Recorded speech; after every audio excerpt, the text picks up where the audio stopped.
What's up and welcome to the Mandalorian After Show. We're about to break down episode 6, The Prisoner. We have a lot of new fun characters to introduce and talk about, as well as an action-packed episode, so let's get right into it. I'm Maria Menounos, and you're tuned in to AfterBuzz TV, the ESPN of TV talk. Now, look a buzz.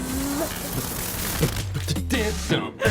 Welcome back to the ship. Yes, Christian, get it. Get it. Oh my. Keep going. Who's he pulling? Who's he pulling? That's how he got his wife. That's how you get your wife. Wow. Happy Friday. We're clearly feeling great in the studio after another great episode of The Mandalorian. Let's dive right in. I'm Steph Sabraw, a.k.a. Chewbacca's long-lost daughter, and I am joined by my Star Wars News co-pilot, Ryan Nilsen, head of Popcorn Talk in the house. So happy to be here, Steph Sabraw, Chewbacca's daughter, and we were just getting pulled in by a tractor beam from our very own Christian Bladt. But this is the Star Wars side. That's the Marvel movie news side. What's going on, Zia? Hey, look, it's us. Yeah. With Xia Anderson. News side. Hey, I Right wish that I there. was like as good of a dancer as Christian. I'm A.K.A. just not. Grand Admiral Xia and Grand Moff Christian Black. All the ladies wish they were as good of a dancer as me, but you know what? Y'all ain't never gonna catch none of this. Ooh. Ooh. Man, you got game too. Damn, Christian. Oh, Whoa. with the chair lowering. That was called the McClunky. That was McClunky, if I could use one adjective to describe your dance moves.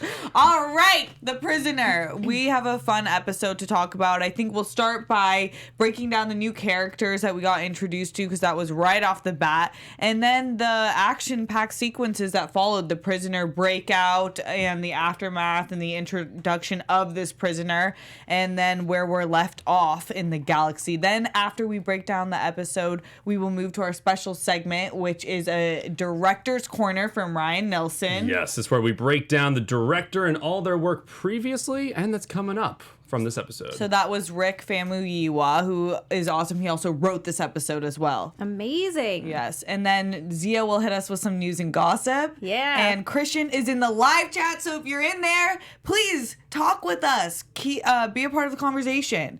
Okay, let's dive right in. I know that Christian's excited about one of the characters that was introduced, Bill Burr. Yeah, so, dude, you know, it was freaking pretty cool that I was in this episode. I mean, Mando, I'm not that freaking impressed with the flamethrower, you know? Can you just fly us over into the goddamn prison? Just fly! Just fucking fly! Whoa, just fly! I was working really hard not to swear, and then I But did then it just it's a Bill Burr. You just can't Burr, not, you yeah. can't not, you know? I get it. Mayfield is his name. Yeah, you know, you want to call me Mayfield. Bill, Ryan, what did you whatever. think of Mayfield? Baker? No. I thought Mayfield was a really cool character. I mean, Bill Burr, he's been getting some really awesome roles. He had the has. pleasure of being in Breaking Bad, and he gets to be in this show. And yeah, for the first minute or so, you're like, that's Bill Burr. Yeah. But he kind of fit right in. I was really impressed by his performance. That's the thing too, is like Bill Burr, I've seen him in other things. I'm a big fan of his comedy too. I watch all of his stand-up specials. I think that he's hilarious.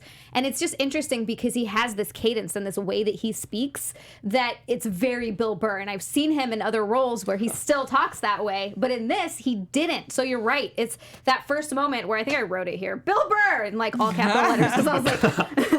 I agree with you, Zia. Out of all the new characters, he actually fit in the most to me. Yeah. We also get Ranzar Malk, a.k.a. Ran, who's played by Mark Boone Jr. He's from Batman Begins. right. I thought he was a fun Yeah, he character, was good. too. Yeah. Very familiar face as well. I mean, I feel like he's been in a lot of things. Yes, you see his face and you're like, oh, that guy. Yeah. Really cool. And he really sells the fact that he has history with Mando Yeah. pretty well up front, and you believe it. You believe these guys have been on some missions or he's dealt with him before. So it was interesting to learn about that history there. Let's talk about history. Xian, there's some sexual violent tension. Whoa. She's a Twi'lek. She's played by Natalia Tina, who was in Harry Potter. She was Tonks. She's Tonks. Which I Dance. did not know until after we looked it up. And then Steph told me, and I was like, what? think we both got really excited. Yeah, she was fun. She was saucy. She was really fun. Yes. I thought she totally played it up as chewing the scenery in one of the best of ways. Like, I thought she fit in. The confidence in that performance was awesome. Yeah, she was very confident. Christian. Yeah, she was all right. Well, let's be honest how you guys were talking before you found out who the actress was. Okay, You weren't that impressed by her. I love the actress. The character was great, but it was a little bit over the top. That's It was all a little I'll say. bit. I was But like, you're okay. right. Chewing the scenery with those gnarled teeth, I think, looked great. Her brother was better. I thought that Quinn was a better character. I think you know? this happens in the Star Wars universe. People go in overplaying it because it also fits in the universe, Right. or they just fit right in. I Right. think they do a little more subtle. She was overplaying it, but it still fits in that weird way. She wasn't my favorite of all the new characters introduced, but I love her look, and the makeup and the costume team was And awesome. I won't go so far as to say that she was McClunky. You know what I mean? She was not. know what I mean. She was not McClunky level, so And she was all right. but- Also, her knife skills were pretty incredible. I did like so that. that was Yeah. cool. She Yeah. had some excellent Yeah. throwing skills. yeah. Then we have Berg. This is played by Clancy Brown from Shawshank Redemption and also Clone Wars and Rebels. So really familiar to us. And he's a brutish Devaronian. Devaronian? Yeah, this actor Clancy Brown has been in almost everything. Like he's had the pleasure of being in so many different series and movies. Really great character actor, and I genuinely was annoyed, was the point of his character, was annoyed by him because he is this brutish presence and also a loose cannon, which usually if you get a loose cannon character, they're not as brutish of a character. Like they're usually kind of a smaller one that, maybe you have to worry about, but he's kind of just right when he comes on screen, you're like, wow, he's gonna be hard to deal with. What I always think it's cool too when you finally get to see an actual character that's one of the species from the cantina on Tatooine from A New Hope, because that's always just like a guy you kind of saw just sitting there. It's not him, but it's from the same species, and it's like, okay, cool, they're actually doing something. So I always think that it's cool to actually get to know someone. Yeah, it is really neat. And I do think also that they did a great job of showing just how strong he is. They don't say, oh, this is our muscle. They show you this is our muscle. Well, they even say early on, like, I know it might be hard to believe, but he's our muscle. Right. And then it's like, okay. oh yeah, he takes out the giant droids. Yeah. Yeah. Let was really Mando cool. take out 6 of the regular size, but he'll take out a couple of the big boys. He was annoying pretty early too. Yeah, let's get into the beginning, the intro where we see all these new characters. I actually was like, okay, it's obvious this is kind of a recess type gang setup where everyone has their respective role, and it's kind of fits into a classic we do bad stuff together gang. Right, like a pirate. Yeah. What did you think? Did you instantly trust this mission, or did you know Mando was kind of get screwed over? I wasn't expecting to get screwed over per se. I was expecting something to go wrong. Yeah. But I didn't see the person we're rescuing, you're the reason he was gone in the first place. Right. That was like, wow, so much conveyed in 2 seconds and just flipping the script on you. That did genuinely surprise me. I was expecting something to go wrong with, you have the tension with Baby Yoda on the ship and then them on the cruiser. And it's like, oh my God, so much is going on. That did genuinely catch me off guard. Every time he leaves Baby Yoda, I get freaking stressed out. Every time. In every episode. Last episode, this episode, I'm like, what are you doing? I know he has to. He needs to make money. But good God, it stresses me out. Yeah, I'm kind of with you, Ryan. I kind of had a feeling something was going to go wrong. But in the very beginning, as it went on, you kind of get a more of a grasp on these characters and just how little they care about literally anyone. So you kind of... as it sort of went on a little bit, I was like, oh, yeah, I feel like maybe they're going to screw him over. But in the beginning, initially, no. Yeah, I mean, I think the most defining moment is when Bill Burr, what's his name? Mayfeld. Mayfield. He says to, Quinn's like, all right, get me out of here. And he's like, what about your sister? And he's like, what about her? And Bill Burr has the great Bill Burr line, which is, nice family. But that just tells you everything you need to know. It's like, yeah, he doesn't really care. He just wants to get off that ship. So I didn't trust anyone, but I didn't think that it was a coordinated effort that clearly everybody knew that the end game was to go ahead and kick Mando into the cell. So I just figured somebody was going to mess things up because they were trying to double cross everyone. So it didn't play out the way that I thought it was going to. There's a few points in the episode that I thought I knew was going to happen, which is one of the reasons I like the show. That just where I'm like, all right, this is the part where this happens, and I'm like, nope, something different. So that's a big reason why I enjoy it. I was about to say that I think that's a huge credit to the director, Rick Famuyiwa, because I think in hindsight it seems like, oh, this seems a little bit predictable when you know what the plot is and what happens. But when you're watching it, you didn't. And I think it was shot really well in that sense, especially where they swap Mando into the cell, because I wasn't expecting that either. No, not at all. Not in that moment. I think I like a lot of what I like about this. I think this was my favorite episode, actually, so far. What? I really liked all the This episodes. was good. Love it, Xia. It's just really good. I really like this one. And I like that it felt kind of like a little bit of a standalone trip that they took. Because I originally thought that a lot of these actors and characters that they were going to get, her name is completely escaping me right. Gina Carano. Thank you. I was thinking Cara Dune, but that's her character's name. But getting Gina Carano and getting Ming-Na Wen in, that they were going to be all of these people that were going after Baby Yoda. And that's not the case. There are these different characters in different situations that they're getting put in these different stories. And I love that. And the show's actually reminding me a bit of Firefly, which I love. Oh, that's that a good show's comparison. so good. And it's sort of that space Western a little bit. Yeah. And it has just enough of that with everything else. I'm just, Completely. I think you have to go into it now every episode realizing what it is, or else it won't be fun, and it's supposed to just be fun, I think. Just an adventure of the week. Yeah, I was saying to Xia before we started that this one sort of felt like kind of like a great Doctor Who episode where, because a lot of times those are completely standalone. You don't really know what happened right before or right after. And it reminded me of a specific episode from the 12th Doctor called Time Heist. And, I like this. Like, yeah, we got a bunch of people together for this one specific mission.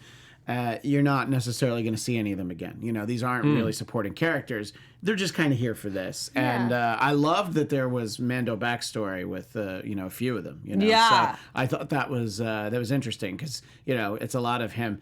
That was a long time ago. I love his character so much, and what we do get from him is so...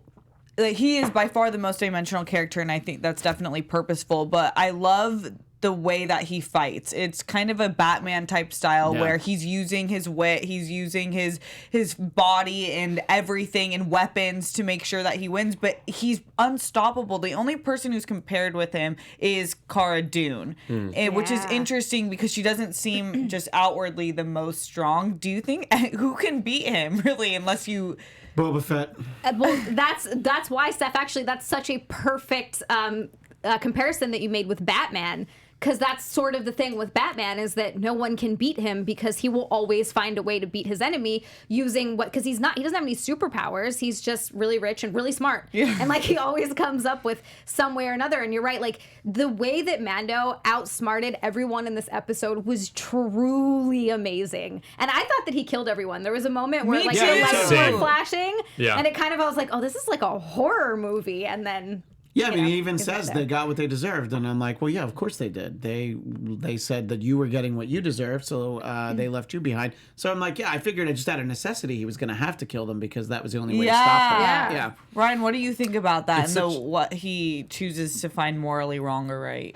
Yeah, I mean, what's so interesting about this show is we learn a little bit about the character each episode, him and Baby Yoda, but mostly him. And I think a few episodes back, he was apologizing when he was getting his new armor. He was saying, some of his kills were not real, like that people had their backs turned. It was out of safety, not necessity. There weren't fair fights. And I was really expecting him to had killed these people because they were fair fights. Like, he didn't really get anyone in the back. They were right one-on-one. They were face-to-face a lot of the times. And it was almost like a horror movie at certain points. So I was surprised when he didn't kill them at the end. And I think that even speaks more to his character as to he is a good guy. I mean, heck, that scene when they find the rebel soldier and it's just the standoff. You learn so much about him. And he's like, listen, because he's both trying to protect himself from the rebellion and just from getting too much heat on his back, while also he's a good guy. Yeah. Well, I mean, he makes it very clear that he took the job because, like, I thought it was just droids. We didn't have to worry about killing anyone, because he knew that everybody else wouldn't have had any problems with it. His thing with Are droids. you falling more in love with him by the second, Steph? I can see it in your eyes. Oh my gosh, yeah.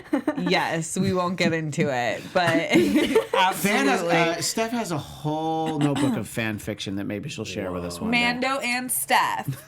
Sitting in a ship. Seriously, his thing with droids, Xia knew about it. Everyone knows about it, and he seems to be the only one that's like, hell no, do not get them near me. Right. And we also have Zero. Yes. Zero was I didn't trust him from the beginning. I'm like, you're too smart, and he even said, I'm smarter than all y'all, so deal with it. But not that smart because Mando still outsmarted him. He cut off comms. He made it so that they couldn't talk to him or nobody could talk to Zero. And then watching him, I know we'll get to it. I don't know if I want to jump into it now, but just with Baby Yoda. Yeah. Let's just say Baby Yoda also was able to outsmart this super outsmarted him. Yeah. I thought that was so funny. What is that, a pet? What is that? Quickly going back to the prison, how did Berg survive that one scene though? Getting shot in the door? Well, 2 doors. Okay, so the top door he held up. Right, because he is really And then if strong. you think about it, the front door just closed in front of him. So it didn't, neither direction did it. He has girth. The boy has girth. You got girth. I mean, I didn't see the same camera angles you did, so I don't know nothing about that. But I think that just the doors aren't that strong for him. You know what I mean? So maybe he got knocked over or something. But didn't get cut up. I think they made very clear to show us. Like when the first door fell out, I'm like, oh, that's one way to take him out. We know that Mando's got no problem with that. He's done that and before. then you see him, he's like, nope, I'm good. So, he's like Hulk holding up the entire Avengers mansion. He's like, no, I'm good. It's fine. I can stay here all day. He's it's holding fine. it. Yeah. I have noticed as the episodes go on, just thinking about that first scene where he did cut the guy in half with the door, he didn't seem to have any qualms killing those people. Granted, they could have been bad people, and maybe he knew that that's where they sort of hang out. But it definitely seems like Baby Yoda was a little bit of a turning point for his character because it seems like since then he's slowly thinking about this stuff a little bit more. Killing what people at the door? When in the very first episode when he goes to get his first bounty. But they're stormtroopers, right? Well, No, there they some were other in the people. bar. Yeah, there were other he people. was, yes, that were yes, yes, harassing yes. his first bounty that he was going to Yeah, get. that's an interesting point because other than the droids, he thinks twice about every decision he makes in terms of life or death. But see, those were people that got in the way of That's him true. getting his bounty, which was Horatio Sands, right? Yes, that was the Horatio blue guy Sands, who yeah. was on his way home for Life Day. Happy Life Day, everyone. So close. I thought that there's only a few more shopping days, but I thought that I think that's what it had to do with. He's like, look, he's focused on the job. And it's like, these are people in the way. So it's, I think those are what he would consider necessary kills. Because it's like, these are people who are, one, trying to kill me, could stop me from making my living. So I have to take them out. Yeah, the honor code it takes obviously a lot from samurai culture. Sure. There is hypocritical things that go into it, but it is still following their code, Like which they've honor-based. agreed to. But at the end of the Right. day, this is the way. This is the way. It's true. This is the way. Okay, let's talk about Xian's brother. Quinn? Yeah, Yeah. Okay, Christian, start us off because you liked him way better than I Xian. just thought he was a better actor. That's all I thought. I just, Better in this role. in this Well, role. I don't- In this role. I don't know. I don't know Don't come anything for the about. wizarding I don't know anything world. about Whoa. her from I'm in the middle. Excellent talk. I don't know anything about her from Jimmy Potter, all right? That's for you, okay? That's not for me. That's not my world. This is my world. And I just like that he's just like, oh, I'm so glad to see my sister. But by the way, I don't care what happens. Like, I have to get off this ship, Yeah. So I just, I think that these are the kind of characters that you get to see a lot in Star Wars, especially when you're dealing with bounty hunters and unsavory types. Clearly, Quinn was part of the crew. And whatever reason Mando left him behind shows that he's probably maybe the worst of the bunch. But again, he's another one that I was surprised was still alive. I did like what Mando ultimately did, but I thought that he was an interesting character because his solution to everything is like, yeah, I'm just going to give you a triple share. Yeah. He's like, I'll just pay you extra. I never trust those people. No. Ryan, what do you think? I think, okay, comparing the performances, I actually liked her performance a little more, but she had more screen time. You know, Quinn had maybe a minute and a half, 2 minutes of screen time. And granted, what he did with that screen time was incredible. Like, you really got a sense of who this character was just through the dialogue and everything. So I was really into both these characters. I was into her performance a lot, though, because I just felt like it, you know, compared to last week, some people were criticizing the bounty hunter's performance from last week, and which I thought was fine. But for this one, I really think she was just going for it, and I think that's great when you can have just a character immediately pop on screen, and I'm buying it. And I thought, you know, there's history there. Her thing's knives.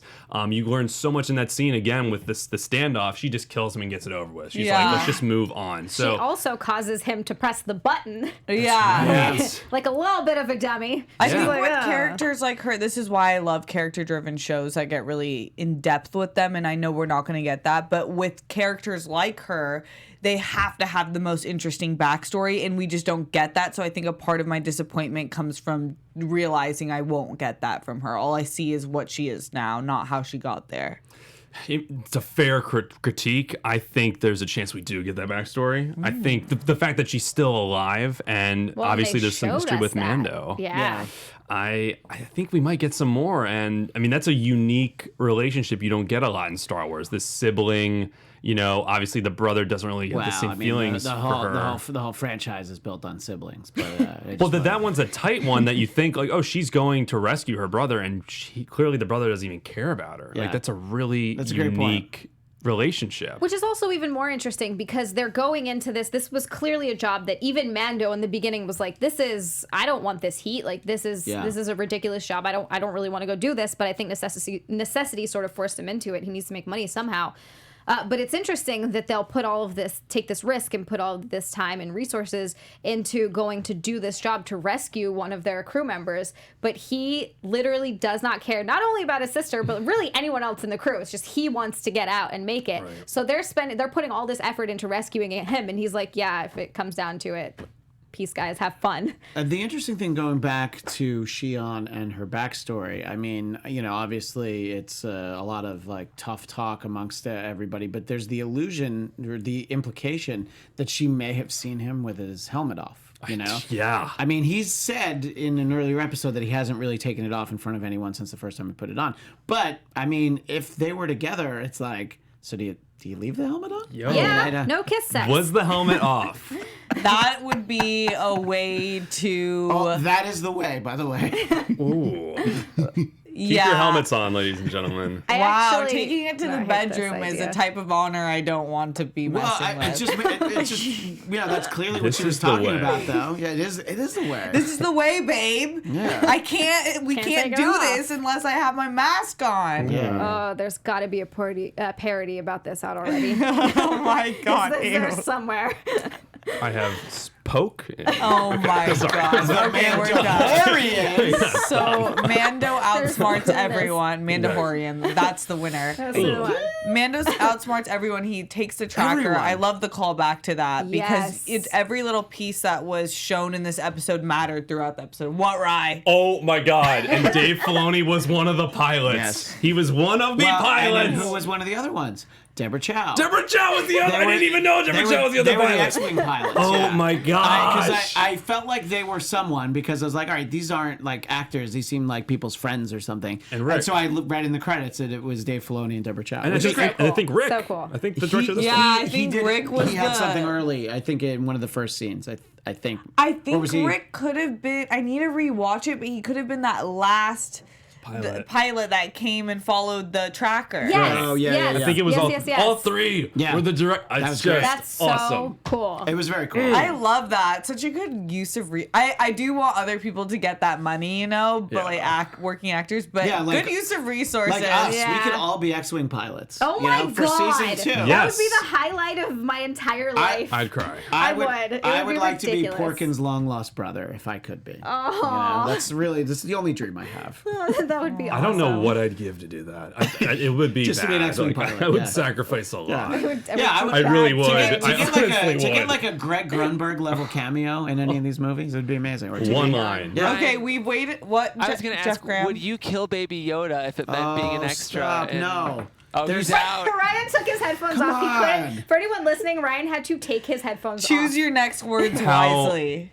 What would be the form of the kill? Oh. Would it be painless? No, slow stabs while single tears fall out one at a time. No. Oh my god. Slow stabs? That's the worst way to kill me. Jeff Alright. Graham in the booth. Not in my house will I'm this not be killing him. discussed. I'm not killing him. Under no Thank you, circumstances is Baby Yoda being killed or harmed in any way. All right. But- Damn straight, You're Master right. Okay. Sabraw. Right. You're right. No, Chill. I got to calm down. Okay, let's talk about Baby Yoda now that we've transitioned there perfectly, thanks to Jeff Graham in the booth. I gotta calm down. Our producer, yeah, please calm down. Okay, wanna be an extra Zia, really what bad. did you think about the new pet? The new pet.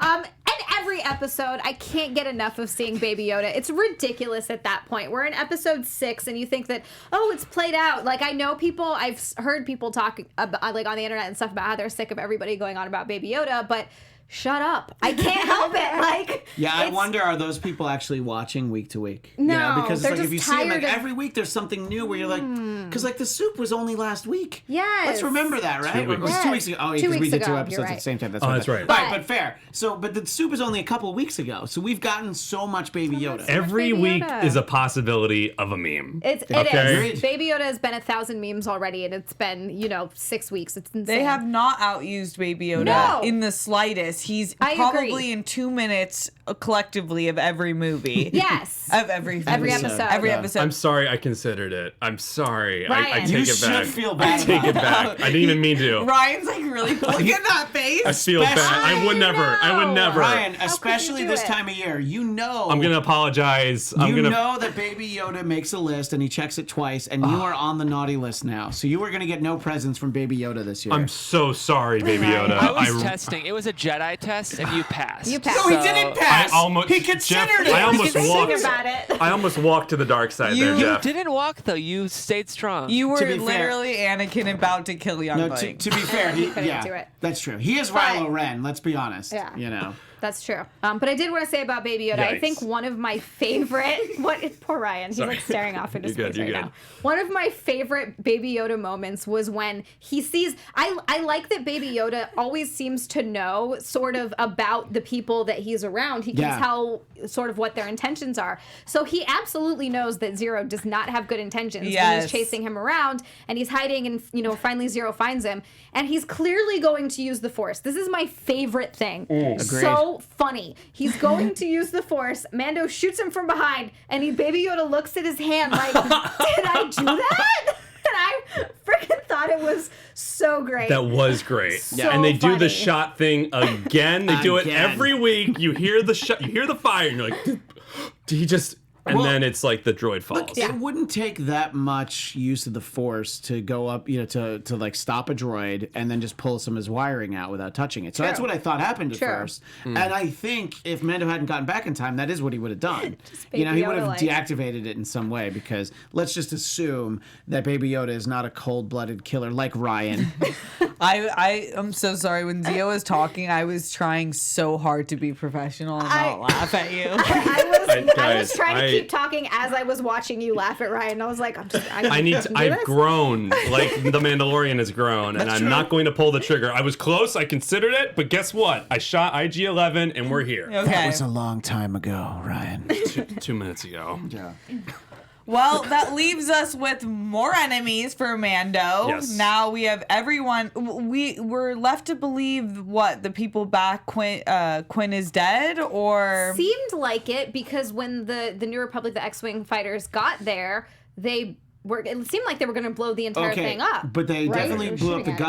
gunship. They It did. did- maybe they shot some of the defenses of whatever that station was they were on, but we didn't see it explode. So That's true. I think that it's left open, depending on what they decide to do. They can have them still be alive, but logically they would end up on the same prison ship as everyone else. So and ran. yeah, well, I mean, I think.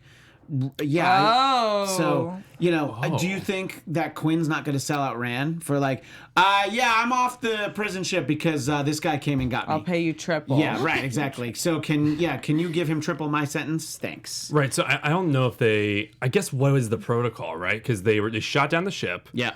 It flies away and they're still shooting, but they might dock. Like it's Right, kind of but then you also, don't know. like if you're the X-wing pilots, you think this guy was this Rand? Ranzar. Rand. Yeah, Rand. So it's like, so that guy sent a gunship after us. So he tried to kill us. So that right there could get him. You could get him some hard. So we time. think imprisoned. We think they're all. I mean, this is the New Republic. Yeah. They're not gonna choke the life out of Baby Yoda What am like I some thinking? people we know. But so I think never that gonna the let New this Republic handled things a little differently. Yeah. Oh, right. Right. Why don't you redeem yourself with our special segment, Yes. Director's Corner? Director's Corner. Rick Famuyiwa directed this episode. He also directed episode 2, chapter 2. So chapter 2 and 60 is the only 2 he's doing this season. Really amazing director. Famuyiwa? Famuyiwa. We spent a lot of time trying to figure this And out. he before the has show. directed both film and TV before. He did The Chi, which is an incredible series. The Chi, awesome. You gotta check it out. As well as Dope. I have a poster of Dope in my room in Delaware. Such a good love that movie. movie. It's so great. He's done a lot of great character stories, which is I think why this episode was so strong character wise. Right. From just a bunch of people they're in and out in 40 minutes, and I feel like we know a lot about each one of them. He has a ton of projects on the horizon. I feel like The Mandalorian as well as Dope have really opened up a lot of doors for him. He has 5 things in development. Another one called Past Midnight. It's going to be with Keanu Reeves, and that is already shot. It's in So post-production. excited about sold. this. Right, Yeah. you're sold. I mean, Keanu's been crushing it lately. Immediately excited. Keanu and him together. Good God. Yes, as well as another movie called Confirmation. But I would not be surprised if they bring him back to direct more, whether it's the Obi-Wan series, season 2, just like Deborah Chow. Because this episode, I mean, everyone was praising Deborah Chow for her episode 3. I thought this one was almost just as strong. Like, really great directing.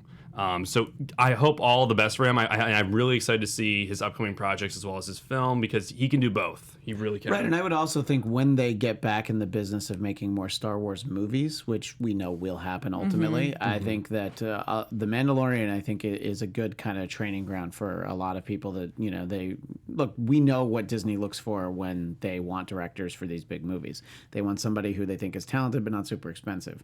So I think that, Deborah Chow, and obviously Favreau, I think that these are all people that they would consider to do some future Star Wars movies years from now. Also worth being said, in Chapter 2, he's the first black director of any live-action Star Wars. So massive. I mean, Amazing. about time, Wow. but so he will hold that And just title. think about how many of those kind of firsts we've talked about just for The Mandalorian alone. Great point. So Yeah. Mandalorian is female, doing so Asian, awesome. yeah. So And I think that's why with a show that oftentimes people are looking for Breaking Bad's or Game of Thrones, super, super in depth, like you're committed to a plot that changes and twists every single week. And people are so on board with this kind of simpler in a lot of ways show because I think the diversity is so powerful for them. And every episode is bringing something new and doing something fun and amazing. So yes, Rick. Bravo. Yeah, incredible job. And quickly, Ryan, I just want to shout out another project that Rick Famuyiwa was attached to, which I'm super excited about, that I think Star Wars fans would love if they don't know about yet. An adaptation of a novel that came out this year called Children of Blood and Bone. You guys heard of this book? Yes. Yes. It's this YA novel that I think once it continues its books will become like the next Harry Potter. It's this really beautifully written, elegant story about. I read that. A great book, right? Zia, did you like it? I haven't read it. I read it about that, and it's on my list. I took a So screenshot good. of it because I was like, I gotta read this. It's just quickly, in the same way that Star Wars kind of takes mythology and incorporates it in a very human way, this is a story about like West Africa, but it incorporates magic, and it's this really, really wonderful book featured on Jimmy Fallon. That's how much it became like a cultural moment. Wow. But Rick Famuyiwa is attached to direct it, and I just think, especially for fans of this show, look out for that one. Another one of his 5. I only listed 2 or 3, but yeah, he's got so many things coming up. yeah. Oh my God, what a time to be alive, you guys! Yes. So much good stuff. I'm like so hyped. And Hyped. hops. I was going to Hyped. say hyped and pumped at the same Hyped. time. Well, why don't you take us to news and gossip, hype queen? I don't know if this is as much hype in the news and gossip as it's just interesting, but it does kind of make sense. So apparently Pedro Pascal is not always under that armor.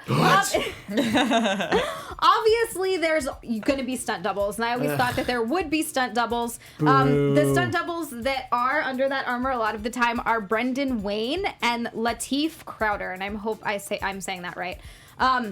And they're the stunt doubles, but there was actually Bryce Dallas Howard directed episode 4, and she revealed, I think it was in an episode, in an interview with.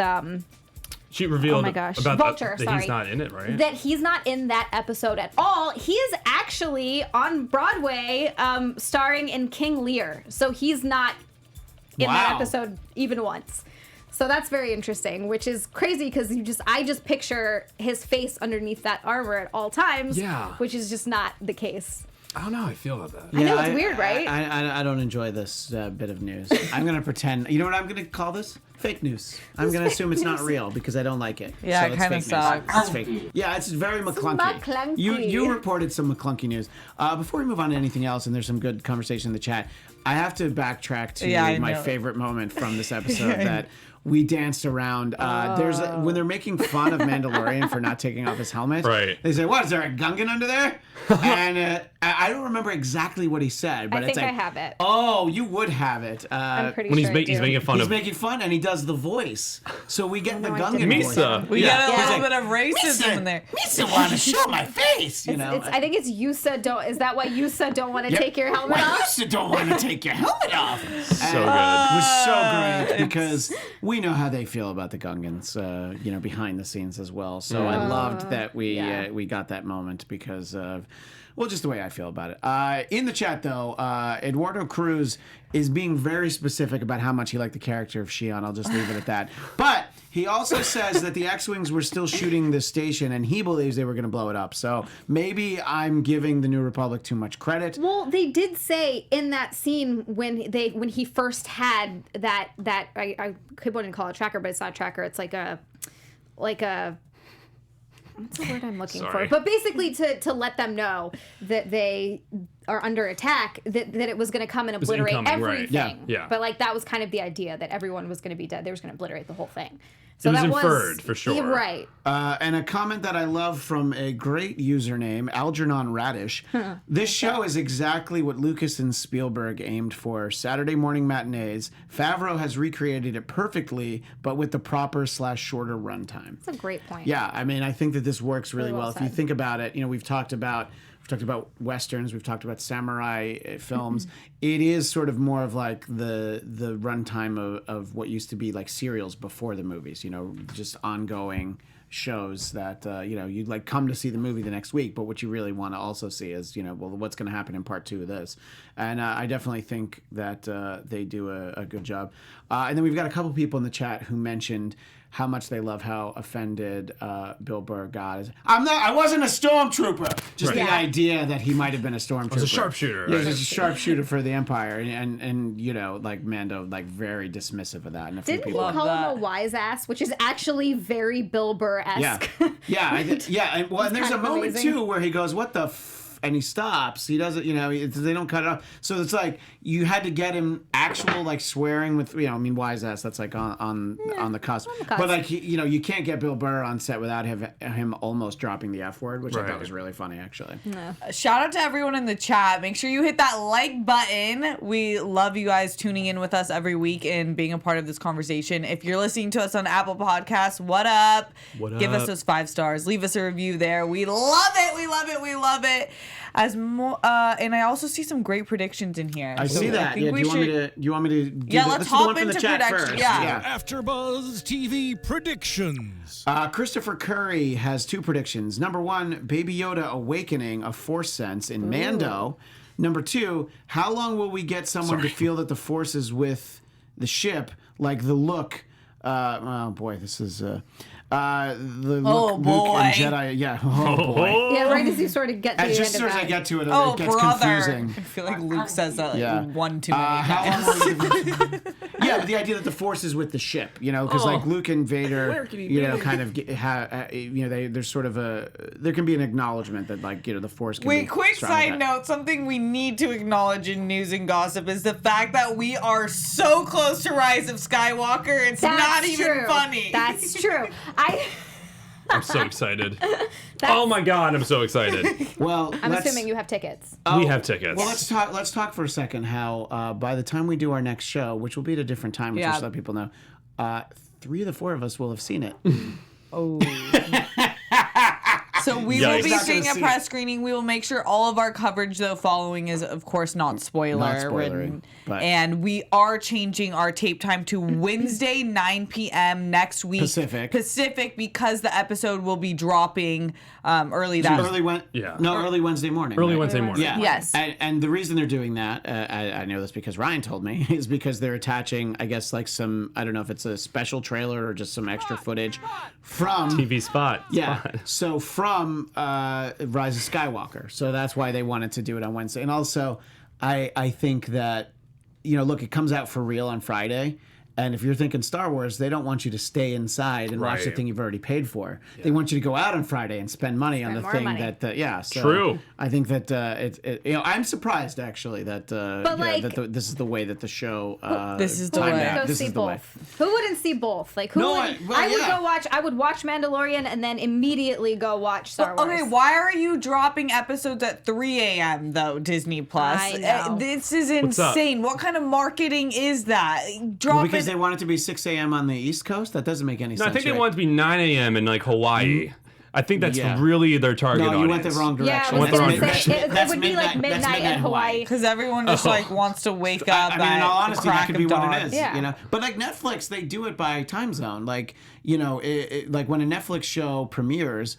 And you live in New York, you see it at midnight. If you live in Los Angeles, you see it at midnight. I feel like it's like a weird flex, but okay, Disney Plus. Like we're gonna watch it whatever time you put it out, but you're annoying for that. I got up at 6:30 this morning to watch this episode. Blasphemy! All right, Christian. Anyway, we were talking about predictions. Yes, Christian, do you have any? We have one more from the booth from my new friend Algernon Radish. Mando's leaving friends and foes behind in most episodes. There's a shootout where they all meet in the pipeline, surely. Either that or a dance-off. I would love a dance-off and a shootout. But I think he's right. I think we were building to something like that because we've left a lot of people behind throughout the course. I mean, look, Carl Weathers is still out there. Yes, he is. And he pops up on the hologram. Yeah. So I think that... I don't think next episode, we're going to get... I think at the end of next episode, Mando is going to... he's going to run into a proverbial brick wall of basically everybody who is looking for the child, a.k.a. Baby Yoda.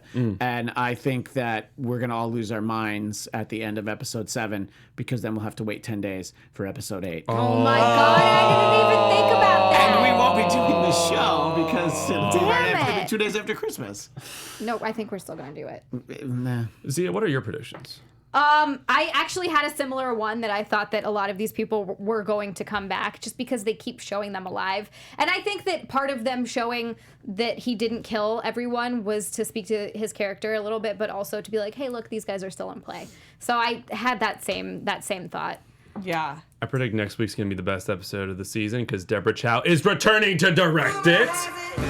Not a rumor, it's confirmed. Wow. And I was going to dance anyway. I'm also predicting that, I know I said it a few weeks back, I'm telling y'all, we're getting Ahsoka Tano by the end of the season. I know Dave Filoni is too involved. We are getting Ahsoka Tano. What about the bounty hunter in the hat that you talked about Cad last Bane? week? We're also going to get Cad Bane. All right, I just want to make sure. Wow, okay. I think that all the people left in the prison will be joined by Ranzer and Quinn, and they will find a way to break out because Mando did in actually 5 seconds. So get it together, people. And they will be, I think, I think they'll be like a looming villain that we might get one more time in this season, maybe season 2. Yeah. Unsure, but so excited about Deborah Chow. You know that's my girl. I can't wait. We are out of town. We are out of town. Goodbye.